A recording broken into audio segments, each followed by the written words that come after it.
Miyazaki's back with another one, folks. And if you are a big animated film and television fan, you know the name and you know without a doubt you had to check this one out.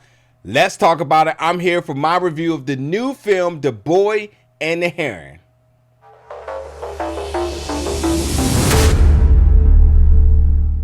What's up, everybody, and welcome back to the channel today for another review. And today, we're here to talk about the new film, The Boy and the Heron, which is available in select theaters right now. And don't worry, if it ain't in your theaters, it will be releasing very soon. And when you do hear about limited theatrical releases around December, well, you must know what's going on with the film. They're feeling very confident about it. They want to see what type of awards it can rack up. They want to get it in that eligibility standpoint. And, well, as of right now, people are liking it. It is being nominated. We're going to see where it goes. I'm going to be 100% honest. As a Miyazaki fan, this wasn't my favorite. It wasn't. It just wasn't. Spirited Away is still, I think, the top of the bar here. And this is not a bad film, but it just had problems for me. I just couldn't look away from. But I will say the first thing first here is I seen this in subs. I ain't gonna lie. I was very excited to see this in the English dub, because if you heard about the English dub cast, oh my God, it is stacked of the likes of Christian Bale, Dave Bautista, William Dafoe, Mark Hamill, Robert Pattinson. I wanted to see what it was all about. I didn't. I don't know when I will.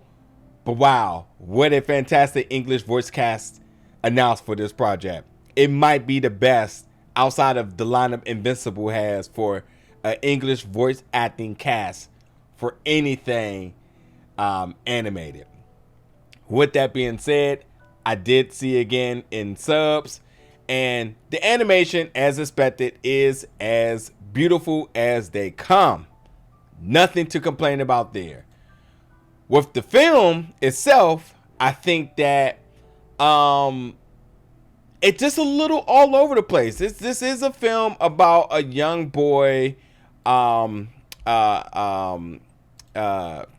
his name that quick, Mahito, who is just experiencing the loss of his mother, and the fact that he's sort of existing in this world that is kind of just blurred between the living and the dead.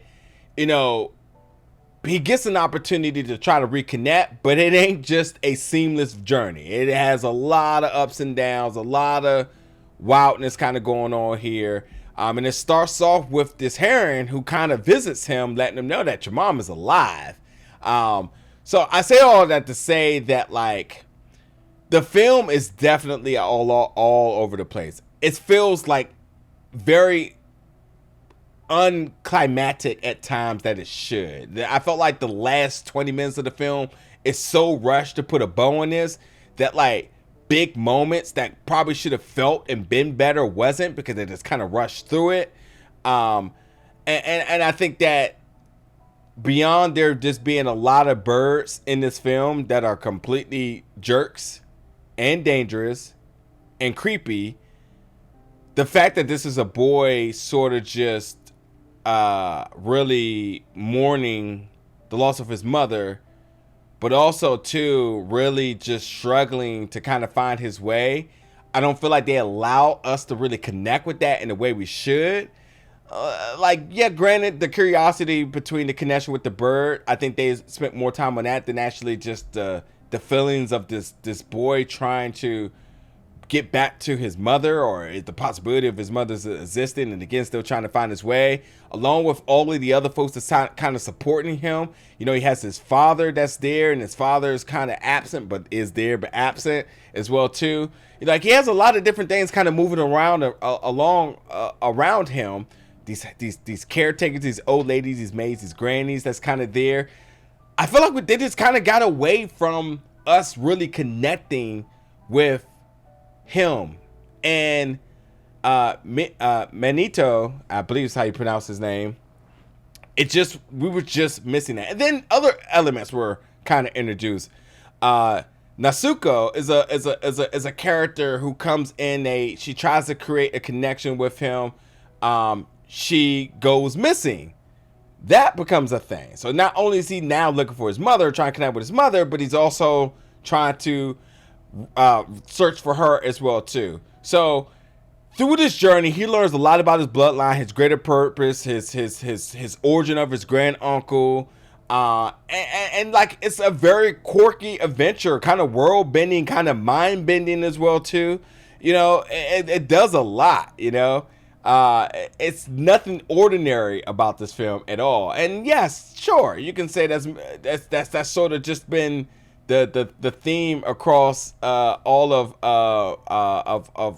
Miyazaki's stuff, but I don't know, man. This one just really set itself out to the side for me. Animation, without a doubt, beautiful.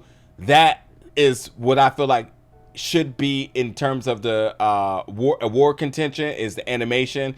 It's beautiful, especially at times where the frames are kind of sped up. I thought they had some really eye-catching moments, but the story itself, it was a struggle for me. It's a little chaotic, a little all over the place.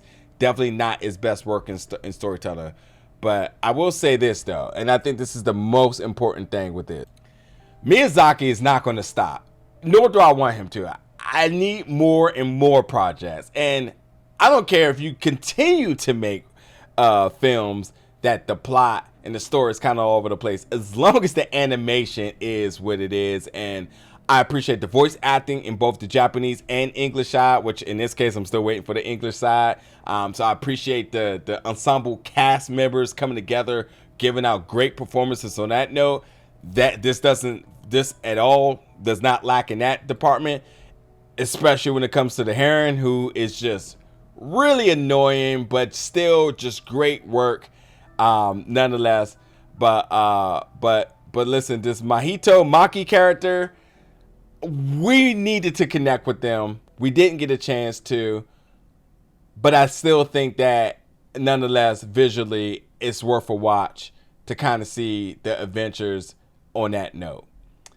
But if you feel different, if you saw this and you feel absolutely different, you felt like you connected with the character, you felt like you was engaged throughout the entire journey, you feel like they wrapped this up in a perfect bow at the end, then cool. I just truly felt that they rushed those last 20-30 minutes of this film trying to get to the end, really missing out on moments that I felt should have been bigger than they were, especially with some of the development and revelations that occurred, that they just kind of breezed through, and it was kind of like, all right, well, we're done now. So I definitely remember getting up from the seat of the theater and was like, oh, well, wait, what? That's it? Because it definitely just kind of ended like all right, guys, y'all got that? Cool. End. But nonetheless, I think you should check it out because Miyazaki's work is always, again, if there's one thing, it's going to look visually stunning, and it's not lacking that at all. But I'll be checking this out because I definitely want to see what the English voice cast does. I expect for us to hear this film talked about for a while because it's already getting nominations for the Golden Globes for Best Original Score, Best Motion Picture Animated, Best Animated Film. Up and down the board, people are talking about this film. Well, we'll see what happens if they can bring in some awards. There's some tough competition in the animated category, but it's a fair contender on that note. But just the story for me was just the problem. The story and the conclusion of the film. But yep, check it out, folks. Jump in the comments. Let me know your thoughts about this when you check it out. And as always, stay tuned for more reviews very soon.